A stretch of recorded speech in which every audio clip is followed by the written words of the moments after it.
जी, बलबीर जी। जी साहब, सलाम वालेकुम। वालेकुम सलाम।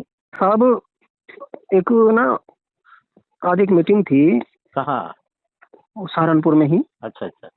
और उस मीटिंग में कुछ साथी के ना एक प्रस्ताविक आए थे, संदेश आए थे कि आप लोग जो है ईवीएम के मुद्दे को लेकर के कोई एक बड़ा ऐसा करो जिससे कि सहारनपुर से एक हवा बने, क्योंकि माहौल देश में गरमाया हुआ है फिलहाल। क्योंकि ये जितने भी मुद्दे हैं, चाहे वो अभिजीत जी का भी हो, क्योंकि मैं जंतर मंतर पे भी 5-7 दिन रहा उनके साथ। अच्छा, अच्छा।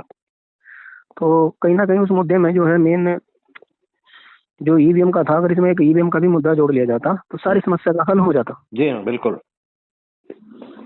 सबकी बीमारी वही है। हर पूरे पेट का जो हाजमा खराब है लोगों का, सबका हाजमा ठीक हो जाता अगर वो दवा मिल जाती इनको। जी हाँ। तो साहब, अब एक मुझे आपकी कहीं ना कहीं गाइडलाइंस की जरूरत पड़ेगी। और मैंने करीब करीब 15-20 सामाजिक संगठनों को जोड़ा है। और जोड़ करके मैं सहारनपुर में एक मार्च के माध्यम से राष्ट्रपति के नाम एक पहला ज्ञापन देने के लिए सोच रहा हूँ 8-10 दिन के अंदर अंदर। और उसके बाद जो एक बार आपने एक मुहिम चलाई थी ना सर, गठबंधन को लेकर के, उस मुहिम को मैं नेता तक पहुंचने के लिए सोच रहा हूँ ईवीएम के मुद्दे को लेकर के। नेता मतलब कौन? नेता जैसे कि सामाजिक वर्चस्व रखने वाले, जैसे कि राकेश टिकैत हो गया, गुरनाम सिंह चढ़ूनी हो गया। अच्छा, अच्छा। ऐसे था कि पहले हम निचले स्तर के जिनके पास ठीक ठाक जनाधार है उनको हम अपनी सहमति और उनकी सहमति से एक प्लेटफॉर्म पे जब हम आ जाएंगे तो फिर लीड रो तक जाएं। फिर हम जी, अगर मान लीजिए हम स्टार्टिंग में ही अगर उनसे करेंगे तो उनके सर तो ऑलरेडी ऊंचे हैं, वो तो नीचे ज़्यादा देखना ही नहीं चाहते। जी साहब, इसमें मजदूरों के लीडर्स, किसानों के लीडर्स, युवाओं के लीडर्स, पहले हम उनको शामिल करें। जब वो शामिल हो जाएं फिर हम लीडरों को पकड़ें। नहीं तो मैं यहाँ समझ नहीं पा रहा हूँ, यही तो लीडर है ना, फिर कौन से लीडरों को बाद में किसको पकड़े? नहीं, मैं उनको कह रहा हूँ जो राजनीतिक देश में अपनी जड़ें जमाए बैठे हैं। पहले इनको करें। हाँ, तो बराबर है। हाँ, पहले निचले तबके को ले लें, फिर उसके बाद जब हमारे से सहमत हो जाएं, फिर जैसे कि मान लीजिए स्वयं प्रसाद मौर्य हो गया, चंद्रशेखर हो गया, फिर 20-30 आदमी जब उनके पास बैठेंगे उनको हम बताएंगे भाई तुम्हारी लड़ाई किसी भी मुद्दे को ले लो, सब वो विफल है जब तक आप ईवीएम पर नहीं वार करोगे। तो साहब, इसमें जब मान लीजिए ये आ जाएगा, फिर हम 20-30 आदमी जो है अखिलेश यादव से टाइम लेकर के मुलाकात करें। ठीक है साहब? जी। फिर फिर लोगों का एक हल्का सा रुझान बनेगा, तो जो पूर्व सांसद रह गए या पूर्व विधायक रह गए, फिर उन तक हम दौड़ेंगे। जी। तो कुल मिलाकर जब हमारी संख्या 70-80-100 तक की बड़े उच्च अपने पायदान रखने वाले जो साथी होंगे, फिर एक लेटर वहां से तैयार होकर के फिर जाएंगे माननीय अखिलेश यादव मिलने के बाद फिर जाएंगे हम सीधा राहुल गांधी से। जी। फिर राहुल गांधी से प्रस्तावित रखेंगे कि साहब अब आप बताओ किस पाले में हो, आप ईवीएम के पाले, ईवीएम हटाने के पाले में हो या ईवीएम के पक्ष में हो। ये इतना बड़ा जो तबका आया ये चाहता है कि ईवीएम की जो तोता है उस तोते को खत्म करा जाए। जी। अगर आप उस तोते को जिंदा रखना चाहते हो तो मैं समझता हूँ बीजेपी और आप में कोई फर्क नहीं है फिर। जी हाँ। तो वहाँ अगर वो विपरीत जाता है तो जनता कटेगी तुरंत। जी। तो ऐसे पहले अपने आप को मजबूत करके फिर एक रखा जाए सर। मेरा तो जो मैं नजरिया सोच रहा हूँ साथ के साथ लेकर। जी। कैसा रहेगा साहब? नहीं, मुद्दा तो बराबर है, अच्छा है, लेकिन ये है कि ये लोग नहीं चाहते हैं। मैं तो मानता हूँ ये तो नहीं चाहते, समझे साहब जिनको एमपी एमएलए बनना है, अगर वही नहीं करेगा तो फिर करेगा कौन? हाँ, तो वो करेगा कौन? ये लोग कोई नहीं चाहते हैं, समझे? ये सिर्फ स्टेज पर भाषण देते हैं। बिहार के इलेक्शन में क्या हुआ था? जी बिल्कुल। ये लोगों ने निर्णय लिया था ईवीएम पर अगर चुनाव हुआ तो हम लोग चुनाव का बाइकाट करेंगे। जी, है ना? जी। फिर ये खुद पलट गए। जी। तो वैसे हरकत में बरकत है, करने में कोई हरज नहीं है, लेकिन आपको बता दिया ये लोग नहीं चाहते। जी मैं तो अगर अगर सिर्फ कांग्रेस चाह रहे ना तो ईवीएम हट जाएगी। हाँ बिल्कुल साहब, बिल्कुल बिल्कुल। तो जब नहीं चाहते हैं, ये तो दिख ही रहा है। जी अब जी जी मुझसे मशवरा ले रहे हो तो आप फिर से मेरे जो कुछ सवाल हैं वो बताइए, मैं दूसरा प्रोग्राम आपको बताता हूँ। जी जी। आप ताकतवर बनिए। हम्म सुने साहब, हम्म। क्या क्या नाम है संगठन का? आपके संगठन का नाम मैं भूल गया तुम्हारे। सर मेरा तो इंडियन मजदूर महासंघ था सर। इंडियन मजदूर महासंघ था? जी कह रहे हो था, क्यों है नहीं? जी मतलब फिलहाल जो चल रहा है उसके नाम से चल रहा है सर। उसके नाम से चल रहा है। तो अभी क्या कर रहे हो उसके नाम से? उस बैनर तले क्या क्या कोशिश कर रहे हो? इस बैनर तले तो सर अभी जो है छात्रों का ये मुद्दा भी लिया था हमने, अभी डीएम को का जो है ज्ञापन दिया था सैकड़ों साथियों के साथ। अच्छा। बाकी 5 दिन जो है मैं अभिजीत के पास दे करके आया हूँ जी। और उससे पहले गुरनाम सिंह चौधरी जो भारतीय किसान यूनियन का है, हाँ। उसके उस अपने बैनर तले उनको इनवाइट किया था, वो आए थे, पूरी टीम आई थी, सैकड़ों साथियों की उनकी। अच्छा, किनके सैकड़ों साथी? किसके? भारतीय किसान यूनियन चडूनी। अच्छा, कहाँ आए थे? ये सहारनपुरी कार्यक्रम किया था सर। किसने किया था? वो मैंने किया था हमारे बैनर तले। अच्छा, आपने किया था। कभी किए थे? ये हो गया करीब डेढ़ महीने थी। अच्छा, 1.5-2 महीने। 1.5-2 महीने हो गए।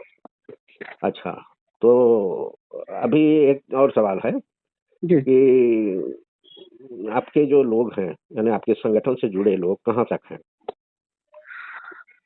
करीब करीब 150-200 के आसपास तो दिल्ली में है सर। अच्छा, दिल्ली में हैं।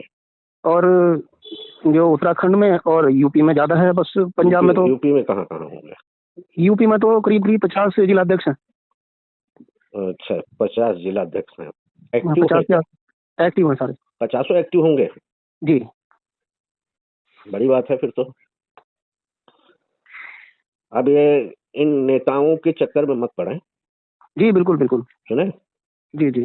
ये बहुत हरामी चीज है। ये सिर्फ भाषण देने के लिए है। आप एक काम करो, जी। जो सरकारी हॉस्पिटल है, ठीक है। सरकारी कॉलेज है, ठीक है। सरकारी स्कूल है, ठीक है। पहले तो सिर्फ इतने को लीजिए। अच्छा। सुने साहब? जी। और हाँ, और जेल जेल, अच्छा जेल। समझे साहब? जी। जेल है और पुलिस स्टेशन भी। जी। इसमें करना क्या है, एक 5 लोग, 10 लोग, 20 लोग, 50 लोग, जो भी हैं, 50 की जरूरत नहीं है, ज्यादा से ज्यादा 10 लोग। ठीक। आप स्कूल का दौरा करें। ठीक है। स्कूल का दौरा करें, और दौरा करें मतलब सर्वे करें। ठीक। और वहाँ के जो इंतजामिया है, जो मैनेजमेंट है, जी। उससे मुलाकात करें। ठीक। और वहीं पर एक उनको लेटर दें। क्या दें? जो कमी नजर आई आपको, ठीक। जो सरकार ने व्यवस्था दे रखी है और वो वहां पर हो नहीं रहा है या मौजूद नहीं है, वगैरह वगैरह। ये मतलब सर्वे करना तो यही करना है ना, कि क्या सरकार की व्यवस्था क्या है और वहाँ स्कूल पर है या नहीं है, तो ठीक ठाक से व्यवस्था चल रही है या नहीं चल रही है। ठीक ठीक ठीक। समझे साहब? ठीक ठीक। और वहीं पर आपके साथियों में से लैपटॉप वगैरह तो होगा, हाँ जी बिल्कुल है ना? वहीं उस स्कूल के मैनेजमेंट को एक खत दे दें कि भैया देखिए, आपके यहाँ हम इतने लोगों ने, 4 लोग, 10 लोग, 5 लोगों ने, फला फला ने दौरे किए हैं और हमारा मकसद यही था, तो हमने यहाँ पर आपके एक फला चीजों की कमी पाई है, कमी पाई गई चीज। और इसलिए हम आपसे गुजारिश करते हैं इस कमी को इतने दिनों में, 6 महीने में दूर करें। ठीक। सुने साहब? इसका बंदोबस्त करें। ठीक ठीक। और यदि आपको, यानी स्कूल इंतजामिया को ऐसा लगता है कि भाई सरकार के जो सुविधाएं हैं, अगर वो स्कूल को नहीं देती है तो हमें बताएं, हम सरकार के ऊपर दबाव बनाते हैं, ये आपको दिलाएंगे। समझ पाए ये? ठीक। हाँ, नहीं समझ पाए ना? बिल्कुल सर, बिल्कुल। हाँ, और उनको ये बता दीजिए कि भैया आने वाले समय में हम फिर से दौरा करेंगे, जैसे 6 महीना, साल भर वगैरह, इस टाइप का उनको वार्निंग दे दें कि भैया यहाँ तक आपने इसको दुरुस्त कर लेना है। ठीक ठीक। अगर आपने दुरुस्त नहीं किया तो फिर आपके खिलाफ हम आंदोलन करेंगे। अभी आंदोलन नहीं करना है, या आंदोलन की धमकी भी देने की जरूरत नहीं, वो समझ जाएंगे। इतना ही कहना है कि भैया दोबारा हम आएंगे, तब तक ये सारी चीजें आपने दुरुस्त कर लेना चाहिए। दुरुस्त कर लें, बिल्कुल। ये हो गया ये स्कूल का। इसी तरह कॉलेज की भी कर लीजिए। इसी तरह जब हॉस्पिटल जाएं तो फिर वहां भी वही अपना लें। ठीक। और जेल जाएं तो जो जेल की जो ये है, जेल, हमारे जेल को क्या कहा जाता है? हमारे यहाँ तो इसको सेंट्रल जेल बोलते हैं हमारे यहाँ तो। नहीं, वो नहीं कह रहा हूँ। हिंदी में जेल को कहते क्या है? समाज नहीं, सुधार गृह ना। अच्छा। हाँ हाँ, चलो उसको देख लेंगे एक बार गूगल पे। हाँ, देख लीजिए, सुधार गृह को कहा जाता है। समझे साहब जी। इसका कंसेप्ट ये है कि जैसे बलबीर गौतम असामाजिक काम में लग गया है कहीं किसी तरह, लालच में या कुछ भी, तो उसको जो है जेल में भेज करके उसको सुधारना। जेल का मतलब सजा देना नहीं है। हाँ, सजा होगी। जैसे तुम आजाद घूम रहे हो, कल तुम्हें जेल हो जाए तो सजा तो है ही। आजादी पर बैंड लग गया ना। जेल मतलब आप आज बाजार घूम रहे हो, रिश्तेदारों में घूम रहे हो, हमसे बात कर रहे हो, सबसे बात कर रहे हो, ये आजादी है तुम्हारी। और कल तुम्हें जेल भेज दिया जाएगा तो ये जो आजादी है ये छीन जाएगी ना, तो यही तो सजा है। बिल्कुल सर, बिल्कुल। हाँ जी, तुम्हारी आजादी छीन लेना ही सजा है जी। ये है उसका कंसेप्ट। तुम्हें तकलीफ देना नहीं है उसका कंसेप्ट, ये समझ लेना क्लियर जी। अब कुछ व्यवस्थाएं हैं वहां की, वो ठीक है नहीं है। कुछ कैदी पड़े हैं जिनकी जमानत नहीं हो पा रही है, पैसे के लिए नहीं हो पा रही, वकील नहीं हो पा रहा है, उनका टाइम बार हो गया है। समझे साहब जी। ये सब जब देखिए, और पुलिस स्टेशन के अंदर जब भी आज आपको लेके गए तो बैठाते हैं ना। बिल्कुल बिल्कुल। एक आध दिन तो रखते हैं, उनके पास भी एक छोटी मोटी कोठरी तो होती है, व्यवस्था होती है। हाँ जी, हाँ जी। उसका जो है सर्वे करें तो है तो हमारे देश का बंदा ना भाई। उसके अंदर जो आपने लिया है, पुलिस ने लिया है, वो तो हमारे देश का बंदा है। वो गुनहगार है या नहीं है वो अदालत तय करेगी। बिल्कुल बिल्कुल, समझे साहब। लेकिन जब तक यहाँ पर है तब तक आपको जो है उसके बेहतर से ये होना चाहिए। उसकी तो मेन चीज तो आजादी तो यहाँ भी छीन ली ना। पुलिस स्टेशन में भी अभी जमा कर लिए तो इसका मतलब क्या हो गया? आजादी छीन लिए, तो यही तो सजा हो गई। अब उसको जो है खाना पानी या उसको जहाँ बैठाया गया है या रखा गया है वो व्यवस्था कितना सही है नहीं है, कानून की तरफ से उसका कितना प्रावधान है, ये सब करना है। ये सब को एक लेटर देना है कि भैया सुधारिए। अभी ना धमकी देना है ना कुछ देना है, इसको मुहिम बनाइए। सुने साहब? बिल्कुल बिल्कुल बिल्कुल। और ये हो गई मुहिम। इसी में लीडर पैदा करिए। ठीक ठीक ठीक, सुने साहब जी जी। आप ही हर जगह मत रहें, नहीं हर जगह रहें, लेकिन समझो आप हो गए, आप नेतृत्व कर रहे हैं ना संगठन का जी। एक बड़ी बीमारी हमारे यहाँ ये है, पहले ये तुम्हें बताने से पहले बीमारी बता देता हूँ। हमारे यहाँ जो है बड़ी बीमारी यह है कि लोग लीडर नहीं पैदा करते हैं, खुद लीडर बनते हैं। बिल्कुल, ये बिल्कुल सच्चाई है सर। समझे साहब? बिल्कुल, तो जब तुम खुद लीडर बनोगे तब कैसे लीडर बनोगे? आप लीडरों के लीडर बनिए। बिल्कुल बिल्कुल सर। सुने साहब? अपना उत्तर प्रदेश में कितने जिले हैं? 75-76 है सर। अच्छा 75, जिसमें 50 आपके हैं। 50 जिलाध्यक्ष। आप 50 लीडर बनाइए। जिस जिले में जाएं, समझो जी, समझो हमारे जिला सिद्धार्थनगर में गए जी जी, तो वहां का जो जिलाध्यक्ष है उसके नेतृत्व में ये प्रोग्राम चलाए। बिल्कुल बिल्कुल बिल्कुल। सुने साहब? जी जी जी जी। आप वहां आगे ना रहे, उसको आगे करें। आप उसके सहयोग में रहें। सुने? यानी लीडर वो है जो सिद्धार्थनगर में आपका जिलाध्यक्ष है, आप उसके सहयोगी बन गए। सुने साहब? जी जी जी। तो जब 50 लोग लीडर बन गए, अपने आप लीडर हो गए, क्योंकि आपने लीडर बनाए हैं। ये मैंने थोड़े में समझाने की आपको कोशिश की है। इसमें आपका चेहरा सामने आएगा, आपकी एक्टिविटी सामने आएगी, आपकी कार्यशैली सामने आएगी, तब कोई आपको भाव देगा। नहीं, आपके सब बेहतरीन सुझाव है जी। और इन सुझावों को मैं शायद जहाँ तक उम्मीद है अमल करने का प्रयास करूंगा जी। और फिर मैं जो है ना एक बार फिर आपको बीच में मार्गदर्शन के लिए एक दो बार और कॉल लगाऊंगा सर। क्या करेंगे? अच्छा, आपका मार्गदर्शन लेने के लिए जी जी एक आध बार और कॉल लगाऊंगा। नहीं, अब ऐसे कॉल मत लगाइएगा। अगर आप लोगों का मन बन गया ये काम करने के लिए जी तो एक बार मुंबई आइए। अच्छा चलिए, सुने? ठीक ठीक, 1 2 लोग 3 लोग 4 लोग मेरे पास ही रहिए ठीक ठीक, और इसी प्रोग्राम को करिए। ठीक। अब रही बात ये कि शुरुआत कहाँ से करोगे वो है। अभी समझ लेना, किसी को आंदोलन की धमकी नहीं देना है। अब समझे? सिर्फ एक विजिट कर लीजिए। अब दूसरा पार्ट इसका बता रहा हूँ। मान लीजिए आपने जो मंजिल तय की थी वहां तक पहुंच गए जी। अब उस पर अमल नहीं हो रहा है।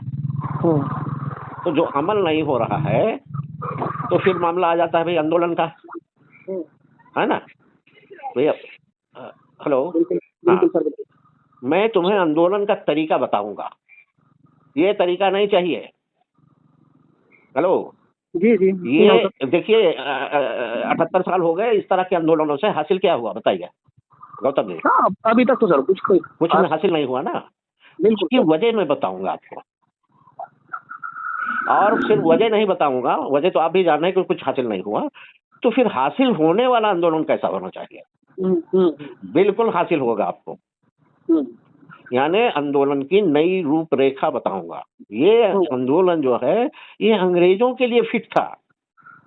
ठीक ठीक। ये आंदोलन अब नहीं फिट है, ये अनफिट है। इस आंदोलन में आप पाते कुछ नहीं है, खोते बहुत ज्यादा हैं। सुने साहब? जी जी जी। तो मैं इसलिए कह रहा हूँ, बुलाऊंगा, क्योंकि ये आंदोलन की रूपरेखा मैं आपके सामने रख दूंगा, आपको अच्छा लगेगा। जी जी। और जो पुलिस डंडे बरसाती है ना, जी जी, वो आप जो है गौतम के जी हुजूरी में खड़ी रहेगी कि सरकार आपकी सेवा के लिए हम खड़े हैं। वही तो काम है ना उनका, और क्या काम है? जी जी हाँ, असली काम क्या है? सही बात है। पुलिस का असली काम क्या है? पुलिस का तो असली काम यह है कि आपकी सुरक्षा है उसका काम। जो पुलिस जो है लाठियां चलाती है, गोलियां चलाती है, मुकदमे करती है, वो ये सब नहीं करेगी, बल्कि आपके सुरक्षा के लिए वो वहां खड़ी रहेगी। सुने साहब? जी जी जी जी। नहीं मैं सर एक ये थोड़ा सा 2-4 दौरे और साथियों से एक बैठक करके ना मैं लगाऊंगा सर बॉम्बे का एक दौरा। आपसे बहुत कुछ सीखने को भी मिलेगा हमें, और हो सके आगे में जो है ये जो प्रशासन दुराचार करती है उससे हमें कहीं ना कहीं बचाव भी मिल सके। कहीं ना कहीं आप हमारे बड़े हैं, आप हमारे बुजुर्ग हैं, कहीं ना कहीं हमारा जो है एक सपोर्ट, एक आपके शब्दों की ढाल हमें कामयाब कर सकती है। जी जी जी। तो अच्छा, ये गौतम जी। जी सर। ये मेरा फोन रिकॉर्डिंग में रहता है। अच्छा अच्छा अच्छा। और अच्छी बातें हो गई है। जी जी। मेरे ख्याल से इसको वायरल किया जाए। किया जा सकता है सर। किया जा सकता है। अच्छा, फ्रेश फोटो एक भेज देना तुम्हारा, कुछ मतलब संगठन के साथ वगैरह वगैरह जो भी है। ठीक है, ठीक है सर। अच्छी बात। ओके।